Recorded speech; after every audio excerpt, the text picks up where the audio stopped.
বেদস্বরূপানন্দজি মহারাজ সবসময় এই শ্লোকটার কথা বলেন, বাদ ন অবলম্ব, যেটা আমরা সবসময় করে থাকি। একটা কথা বাড়িতে বললে একটু লাল হয়ে যায়, হ্যাঁ, যেখানে করতে বারণ করছি, বলছে ভক্ত বৃথা তর্ক করবেন না। তাদেরকে বোঝানো যাচ্ছে না, তাদের একদম তর্ক করা দরকার। এই বলছে বাদ ন অবলম্ব, হয়ে গেল ভক্ত বৃথা তর্ক করবেন না। তারপরে বলছে বাহুল্য অবকাশত্যাগ, বাহুল্য অবকাশত্যাগ, তারপরে কি অনিয়তত্যাগ চ, যে কোনো বিষয় পড়া গেল না, হ্যাঁ, বাহুল্য অবকাশত্যাগ, তারপরে কি অনিয়তত্যাগ চ, যে কোনো বিষয়ের তর্কে নানান দৃষ্টিভঙ্গি থেকে বিভিন্ন মতের সম্ভাবনা থাকে, কিন্তু কোনটির দ্বারা স্থির সিদ্ধান্তে উপনীত হওয়া যায় না। সেই জন্য ভক্তের পক্ষে তর্কে প্রবৃত্ত হওয়া সঙ্গত নয়।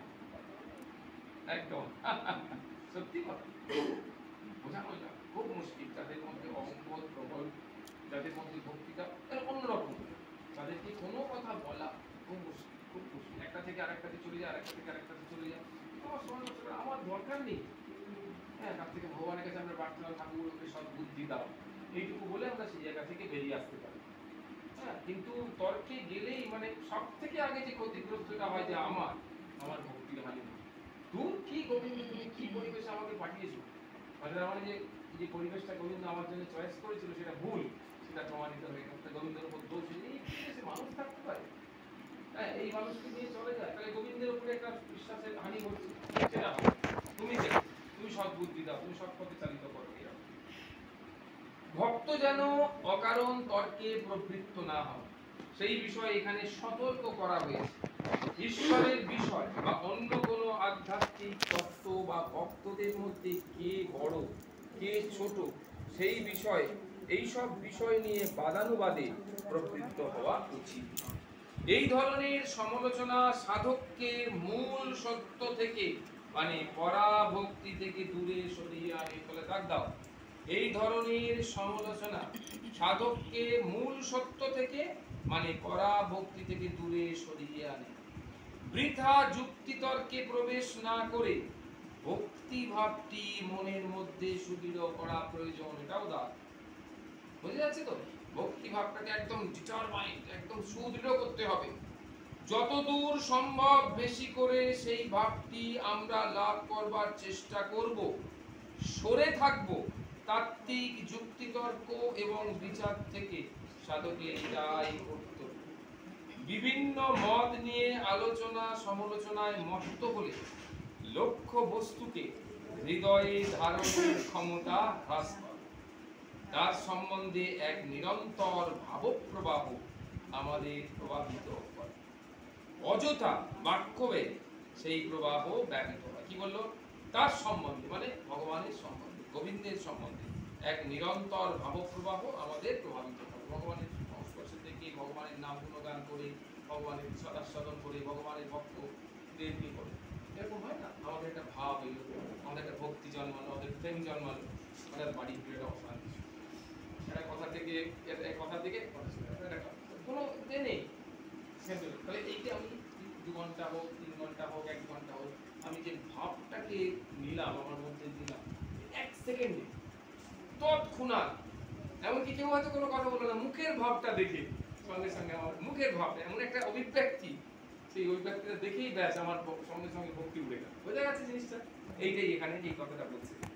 কি বলছে? কি সুন্দর কথা বলছে, তার সম্বন্ধে, এটা ফার্স্ট ব্র্যাকেট দিয়ে রাখো, তার সম্বন্ধে মানে ভগবান সম্বন্ধে এক নিরন্তর ভাবপ্রবাহ আমাদের প্রভাবিত করে।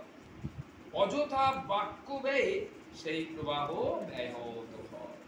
তাই ঈশ্বরের সান্নিধ্য লাভ করার জন্য এইসব দার্শনিক বিবাদ বিসম্বাদ থেকে সম্পূর্ণ বিরত থাকা দরকার।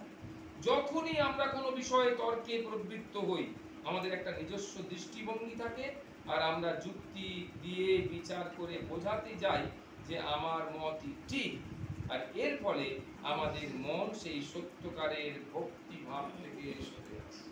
কাউকে বোঝাতে গেলে যে নাস্তিক, যে অবিশ্বাসী, যে যুক্তি তর্ক দিয়ে করে, মন কুটকোচালি জটিল, তার সাথে কথা বলতে গেলে, তার সাথে যদি যুক্তি তর্ক করতে যাই, তাহলে কি হবে, আমাদের মনটি অন্তত ভক্তি ভাব থেকে সরে আসবে। সেই জন্যই এই বিষয় থেকে বিভিন্ন মতাবলম্বী সাধকদের সম্বন্ধে কোনো তুলনামূলক আলোচনা থেকে সরে থাকা প্রয়োজন। অমুক ভক্ত অমুকের চেয়ে ভালো ইত্যাদি মনোভাব অন্যায়। এই ধরনের ভাবনায় মন লিপ্ত হলে ঈশ্বরীয় ভাবগ্রহণের যোগ্যতা ক্ষুণ্ণ হয়। তর্ক করবে না, এই ছোট্ট সতর্কবাণীর তাৎপর্য অনেক। আলোচনা একেবারে যে হবে না তা নয়, কিন্তু তা পাণ্ডিত্য দেখাবার জন্য নয়, আমাদের এই বিষয়ে জ্ঞান কত গভীর এটা বোঝাবার জন্য নয়। সে আলোচনার মূল লক্ষ্য হবে পারস্পরিক আলোচনার মাধ্যমে ভক্তি ভাবটি আরো দৃঢ় করে তোলা। সেটা হয় যখন ভক্তদের মধ্যে আলোচনা হয়। এই যে আমরা যখন আলোচনা করছি, আমাদের মধ্যে কোনো তর্ক হচ্ছে, কিন্তু একটা নাস্তিক যদি এখানে এসে বসে না, সারাক্ষণ ধরে ফেকড়ি তুলে বসে থাকবে, সারাক্ষণ ফেকড়ি তুলে বসে থাকবে। এটা কেন? তাহলে আপনি যেটা বললেন এটা কেন, ওটা কেন বলুন। তার মানে তোমার যে ভক্তি ভাবটা একটু করে জমছে, সেজন্য বল কি নির্জনে দই পাবে।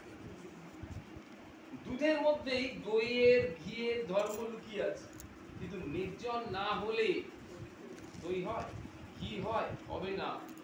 সেই জন্য বললো কি যে ভক্তরা যদি অভক্তির সঙ্গে থাকে, অভক্তের সঙ্গে মেশে, অভক্তের সাথে কুটকচালি নিয়ে তর্ক করে, তাহলে সব থেকে বড় কথা যে ভক্তিভাবটা যে জমেছে প্রচন্ড পরিমাণে নষ্ট হয়, প্রচন্ড পরিমাণে, একেবারে টোটাল আপরুটেড হয়ে যায়। বলো এই জন্য আমরা যেটাকে বলি, দিল আজকের মুখটা আমার নষ্ট করে, আর ঠাকুর টাকা হবে, আর সারাদিন আর হবে না, কিছু করতে হবে এরকম। বা যেটা হচ্ছে সেটা আমাদের জানতে।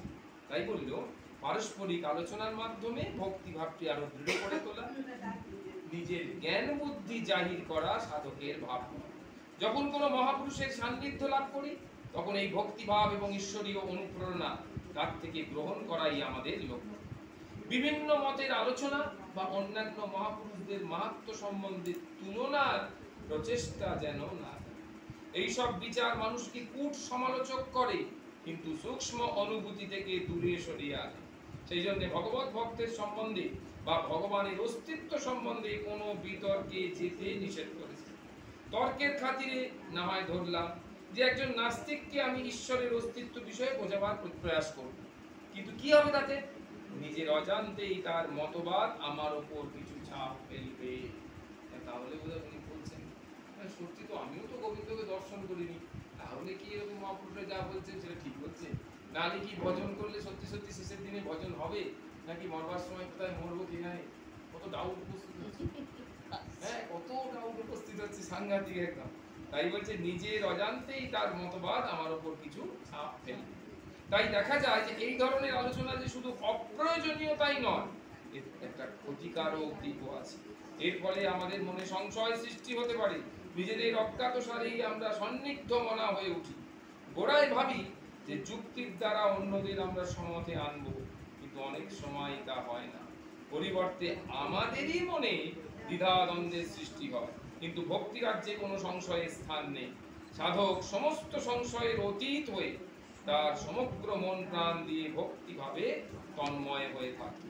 এই অমূল্য উপদেশ সর্বক্ষণই আমাদের মনে রাখা প্রয়োজন। অবান্তর আলোচনায় প্রবেশ করে নিজেদের মনে তাতে অবিশ্বাসের বীজ বপন করা হয়। আমাদের মনের দরজা সর্বদা উন্মুক্ত রাখতে হয়, বিশেষত মহাপুরুষদের সান্নিধ্যে। একদম মহাপুরুষদের সান্নিধ্যে গেলে কি হয়, মনের দরজা একদম খোলা, যত ভাব আছে আমাদের মধ্যে প্রবেশ করুক, আমাদের ভেতরটাকে পবিত্র করে তুলুক, সমস্ত মল বিক্ষেপ আবরণ সব ধূলিসাৎ হয়ে যাক, তিনি প্রবেশ করুন। তাদের সঙ্গ অত্যন্ত দুর্লভ, বেশিরভাগ সময় তা পাওয়া যায় না। সুতরাং যখনই তা পাই, তার পূর্ণ সদ্ব্যবহার করে যতটা পারি তাদের কাছ থেকে অনুপ্রেরণা এবং মহৎ ভাব সমূহ গ্রহণ করার প্রয়াস যেন আমাদের থাকে। এতক্ষণ যা বলা হলো তা সাধকের দিক থেকে। তবে যারা মুখ্য ভক্তি লাভ করেছেন তাদেরও কিন্তু যুক্তি তর্কে জড়ানো সঙ্গত নয়। মুখ্য ভক্তি লাভ করেছেন মানে বড় বড় সাধকদের, তাদের এইসবে কিছু প্রভাব বিস্তার করে, তর্ক করলো চলে গেল, ও আবার সাধনে মত হয়ে গেল, তবুও তাদেরকে বলছে যেন করতে বারণ করছে। কারণ অন্যের যুক্তিতে সাধকে তার নিজের পথ এবং লক্ষ্য সম্পর্কে সংশয় কোনো সময় আসতে পারে। শ্রীরামকৃষ্ণের জীবনে এমন দৃষ্টান্ত দেখেছি, যখন অন্য কেউ বিশ্বাস বা উপলব্ধি বিষয়ে তর্ক করেছেন, তিনি জগন্মাতার কাছে তার নিরসনের জন্য ছুটে গেছে। যদিও মজা দেখার জন্য কখনো কখনো দু একজনকে বিচারে উৎসাহিত করেছে, কিন্তু প্রকৃতপক্ষে তিনি এই তার্কিক মনোভাবের বিরোধী ছিলেন। শ্রীরামকৃষ্ণ বলতেন, ওগো, বৃথা তর্ক বিচার করলে বস্তু লাভ হয় না। এই তার সুস্পষ্ট অভিমত। বলছে বিশ্বাসে মিলায় কৃষ্ণ, তর্কে বন্ধু। বিচারের দ্বারা বস্তু সম্বন্ধে একটা স্বচ্ছ ধারণা হতে পারে, নতুন নতুন ভাবের সঙ্গে পরিচিতি ঘটে সত্য, কিন্তু ঝোঁকের মাথায় বিচারের মাত্রা ছাড়িয়ে যাওয়ারও সম্ভাবনা থাকে। কোনো সিদ্ধান্তে উপনীত হওয়া যায় না। এই তর্ক বিচারের দ্বারা কোনো শেষ এবং সত্য সিদ্ধান্তে যে পৌঁছানো যায়, এই বিষয়ে নিশ্চিত সম্ভাবনা তো নেই, বরং অধিকাংশ ক্ষেত্রে এই আলোচনা নিষ্ফলই হয়। সেই জন্যই সর্বতোভাবে এই তর্ক স্পৃহা এড়িয়ে যাওয়া উচিত। কিন্তু এড়িয়ে যাওয়ার অর্থ এই নয় যে আমরা কোনো যুক্তিকেই গ্রাহ্য করব না। শ্রদ্ধাভাজন উপযুক্ত যোগ্য ব্যক্তির বক্তব্য শ্রবণ করব না, তা কিন্তু নয়। নিজেদের চিন্তা ভাবনাকে স্বচ্ছতর করার জন্য এই শ্রবণ মননের প্রয়োজন একদম। আমাদের চারদিকে আমাদের যে চিন্তা ভাবনাগুলো আছে, এগুলো সাংসারিক চিন্তা ভাবনার সঙ্গে মিলে মিশে আছে। ঠাকুর বললেন না, বালিতে চিনিতে মেশানো আছে, পিঁপড়ে হয়ে শুধু চিনিটুকু নিতে হয়। কোনো সায়েন্টিফিক পদ্ধতি নেই, জানো তো, যে বালিকে চিনিকে আলাদা করতে পারে। একমাত্র পিঁপড়ে পারে। অনায়াসে পিঁপড়ে কিছু ছেড়ে দাও, কিছুক্ষণ পরে দেখবে আর বালির মধ্যে একটাও চিনির দানা নেই। কিন্তু কোনো সায়েন্টিফিক পদ্ধতি করতে পারে না। কেন? যেটা আমরা সাধারণভাবে সায়েন্টিফিক পদ্ধতির মাধ্যমে করি, সেটা বালি এবং চিনিকে জলের মধ্যে দিয়ে দিই। কিন্তু ছাঁকলে তো এরকম হয়, চিনিটা গুলে যাচ্ছে, বালিটা হয়তো বেঁচে রইল, কিন্তু কতটা কিন্তু সেরকম ভাবে পিউরিফাই ভাবে আলাদা করা গেল না। কিন্তু চিনি একদম পিঁপড়ে নিঃশেষে বালি থেকে আলাদা করে, এটা তার ক্ষমতা। সেই জন্য বললেন যে শ্রদ্ধাভাজন উপযুক্ত যোগ্য ব্যক্তির বক্তব্য শ্রবণ করবো না, এমন নয়। নিজেদের চিন্তা ভাবনাকে স্বচ্ছতর করার জন্য এই শ্রবণ মননের প্রয়োজন অনস্বীকার্য। অন্যদিকে যা প্রায়ই হয়ে থাকে তা হলো এই সব আলোচনা দীর্ঘ প্রসারী হয়, কিন্তু কোনো সুনির্দিষ্ট ফলদায়ক হয় না। এর দ্বারা মনের উন্নতি সাধন হয়। বলছে কি, এর দ্বারা মনের উন্নতি সাধন হয় না, ভক্তি বিশ্বাস সুদৃঢ় হয় না, বরং মনকে বিক্ষিপ্ত করে। সেই জন্যেই এই সাবধান। অনেকটা বেড়ে গেছে।